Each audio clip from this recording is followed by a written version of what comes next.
Social media వేదికగా అమాయకులను అర్ధనగ్న ఫోటోలతో ఆకర్షిస్తారు. నగ్న వీడియోలతో బ్లాక్ మెయిల్ కు పాల్పడతారు. కరీంనగర్ ఆరేపల్లి అపార్ట్మెంట్ లో కిలేడి దంపతుల బాగోతాన్ని పోలీసులు బట్టబయలు చేశారు.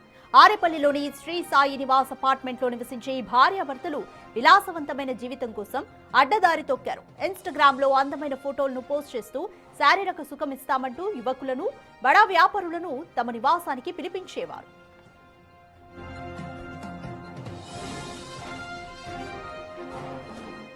బాధితులు మహిళతో ఏకాంతంగా ఉన్న సమయంలో భర్త రహస్యంగా ఫోటోలు, వీడియోలు తీసేవాడు. అనంతరం ఆ వీడియోలను సోషల్ మీడియాలో అప్లోడ్ చేస్తామని, చంపేస్తామని బెదిరిస్తూ లక్షలాది రూపాయలు దండుకునేవారు. ఈ అక్రమ సంపాదనతోనే వారు అపార్ట్మెంట్, కారు ఈఎంఐలు చెల్లించేవారని పోలీసుల విచారణలో తేలింది. వీరి వలలో చిక్కుకుని దాదాపు 100 మంది బాధితులు పరువు పోతుందన్న భయంతో మౌనంగా ఉండిపోయారు.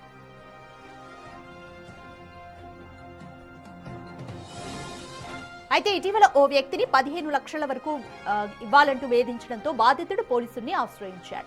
పోలీసులు వ్యూహాత్మకంగా వ్యవహరించి దంపతులను అరెస్ట్ చేశారు. నిందితులు మంచిర్యాల జిల్లాకు చెందిన వారని పోలీసులు గుర్తించారు. నిందితుల నుండి మొబైల్ ఫోన్లు స్వాధీనం చేసుకున్నారు పోలీసులు. బాధితులు ఎవరైనా ఉంటే ధైర్యంగా ముందుకు వచ్చి ఫిర్యాదు చేయాలని కోరారు.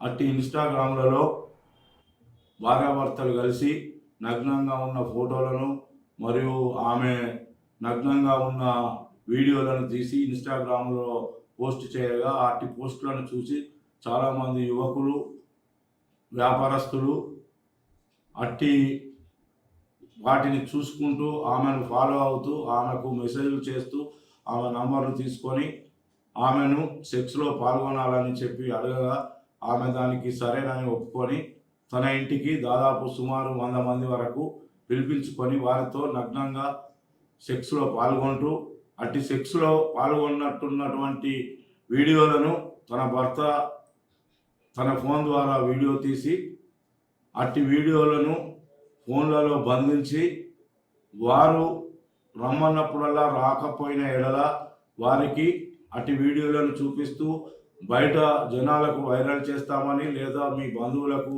ఇటు వీడియోలను చూపిస్తామని బ్లాక్మెయిల్ చేస్తూ వారి వద్ద డబ్బులు గుంజుతూ చాలా డబ్బులు సంపాదించి ఒక ఫ్లాటు మరియు ఒక కారును కూడా కొనుక్కొని జల్సాలు చేస్తుండగా అందులో ఒక వ్యక్తి వారితో బాగా చనువుగా ఉండి గత సంవత్సరం నుండి దాదాపు 12 లక్షల వరకు రూపాయలు అతనికి భార్యాభర్తలు ఇద్దరికి ఇచ్చి వారి లోన్లు మరియు వాళ్ళ ఇంట్లో ఇతర సామాన్లు, ఫ్రిడ్జ్, సోఫా సెట్టు మరియు ఏసీ మరియు కారు కూడా కొని వాళ్లకు లోన్లు కట్టుకుంటూ ఉంటూ తను వద్ద ఉన్న డబ్బులు అయిపోయినందున ఆయన రాని ఎడల అతనికి పలుమార్లు అట్టి భార్యాభర్తలు వాట్సాప్ కాల్ ద్వారా ఫోన్ చేస్తూ తను నగ్నంగా ఉన్న ఫోటోలను, వీడియోలను చూపిస్తూ బ్లాక్మెయిల్ చేస్తూ 5 లక్షల రూపాయల డబ్బులు కావాలని అతనిపై ఒత్తిడి చేసి నువ్వు ఇవ్వని ఎడల నీ వీడియోలను మీ తల్లిదండ్రులకు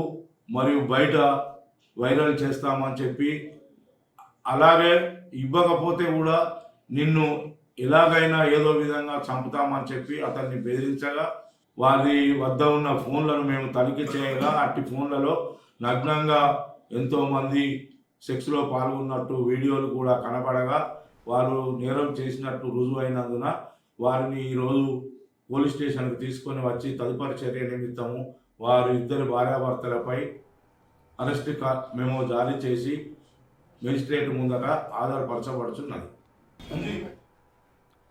మోర్ డీటెయిల్స్ మా ప్రతినిధి శ్రీనివాస్ అడిగి తెలుసుకుందాం. శ్రీనివాస్, కరీంనగర్లోని ఆరేపల్లి అపార్ట్మెంట్లో ఉన్న ఈ కపుల్ హనీ ట్రాప్ కి పాల్పడుతున్నారు. ఈ లిస్ట్ లో ఎంతమంది బాధితులు ఉన్నారు? ఎంతమంది ఇప్పటి వరకు పోలీసుల ముందుకు వచ్చారు? రాధిక, కరీంనగర్ లోని భార్యాభర్తలు ఇద్దరు కలిసి అమాయకమైనటువంటి ప్రజలను ఇన్స్టాగ్రామ్ లోపల ఇటు ఫోటోలు పెట్టి లొంగ తీసుకుంటూ కూడా వాళ్ళని శారీరకంగా కలిసేటప్పుడు వీడియోలు, ఫోటోలు తీసి వాళ్ళని బ్లాక్మెయిల్ చేస్తూ ఇటు లక్షల రూపాయలు దండుకుంటున్నటువంటి దంపతుల గుట్టు అయితే రట్టయినటువంటి పరిస్థితి కనబడుతుంది. కరీంనగర్కు కూతవేటు దూరం లోపల ఉండేటువంటి ఆరేపల్లి లోపల ఒక అపార్ట్మెంట్ లోపల ఉంటున్నటువంటి జంట ఇటు ఇన్స్టాగ్రామ్ వేదికగా ఇటు తన భార్యకు సంబంధించినటువంటి అర్ధనగ్న ఫోటోలు షేర్ చేస్తూ కూడా తనతో ఇటు సెక్స్ చేయాలంటే నెంబర్ కు సంప్రదించండి అని చెప్పి పోస్ట్ చేయడంతో చాలా మంది అమాయక ప్రజలు మోసపోయినటువంటి పరిస్థితి. అయితే ఇటు బలహీనమైనటువంటి మానవుల యొక్క అవసరాలను ఆసరాగా చేసుకొని వీరి దగ్గర దాదాపుగా లక్షల రూపాయలు కూడా గుంజుకున్నటువంటి పరిస్థితి. వారు ఎరవేసి ఆ ఎరకు చిక్కినటువంటి మనుషులను అపార్ట్మెంట్ కు రప్పించి వారు శారీరకంగా కలిసేటువంటి సమయం లోపల నగ్నంగా ఉన్నటువంటి ఫోటోలు వీడియోలు తీసి తర్వాత వారికి పంపిస్తూ బ్లాక్ మెయిల్ కు పాల్పడి వాళ్ళు జల్సాగా ఎంజాయ్ చేస్తున్నటువంటి పరిస్థితి. మొత్తానికైతే అపార్ట్మెంటు, కార్లు, ఏసీలు ఇవన్నీ కూడా ఇటు రాజభోగాలు అనుభవిస్తూ కూడా ఇటు ప్రజల దగ్గర ప్రజలు డబ్బులు దండుకున్నటువంటి పరిస్థితి. మొత్తానికైతే ఒక బాధితుడు వారి జల్సాలకు అలవాటు పడి వారి దగ్గరికి వెళ్లేటువంటి సమయం లోపల అతని వీడియోలు తీసి బెదిరించడంతో దాదాపుగా 10 నుంచి 15 లక్షల రూపాయలు కూడా వారికి సమర్పించుకున్నాడు. తర్వాత తన దగ్గర డబ్బులు లేకపోవడంతో రాలేని పరిస్థితి ఉండడంతో ఎందుకు రావడం లేదు అని చెప్పి అతనికే ఫోటోలు పంపి బెదిరించడంతో వీలు లేని పరిస్థితి లోపల వారి దగ్గరికి వెళ్ళగా ఇటు 5 లక్షల రూపాయలు ఇవ్వాలి, లేదు అంటే నీ వీడియోలు సోషల్ మీడియా లోపల పెడతాము, చంపుతామని బెదిరించడంతో విధులేని పరిస్థితి లోపల తన స్నేహితులకు ఈ గోడు చెప్పుకోగా ఇటు పోలీసులను సంప్రదించడంతో పోలీసులు అయితే ఇటు మొత్తం కూడా వారి యొక్క ఏదైతే హనీ ట్రాప్ కుట్రను మొత్తం కూడా ఇటు విచ్ఛిన్నం చేసినటువంటి పరిస్థితి. మొత్తానికైతే ఆ దంపతులు ఇద్దరు కూడా భార్యాభర్తలు ఇటు నగ్నంగా ఉన్నటువంటి వీడియోలను షేర్ చేయడము, తర్వాత అమాయక ప్రజలు వాళ్ళ వలలోకి చిక్కగానే వారి దగ్గర ఇటు శారీరకంగా కలిసేటువంటి సమయం లోపల ఫోటోలు వీడియోలు తీసి అవి సోషల్ మీడియా లోపల ఇన్స్టాగ్రామ్ వేదికగా షేర్ చేస్తామని చెప్పి బెదిరించడంతో చాలా మంది కూడా వీరి మోసాలకు లొంగినట్టుగా అయితే తెలుస్తుంది. దాదాపుగా పెద్ద ఎత్తున కూడా డబ్బులు దండుకున్నటువంటి దాన్ని పోలీసులు అయితే విచ్ఛిన్నం చేసినటువంటి పరిస్థితి కనబడుతుంది. ఇప్పుడు వారిని అరెస్ట్ చేసి జైలుకు కూడా పంపినటువంటి పరిస్థితి కనబడుతుంది. రాధిక. Thank you Srinivas.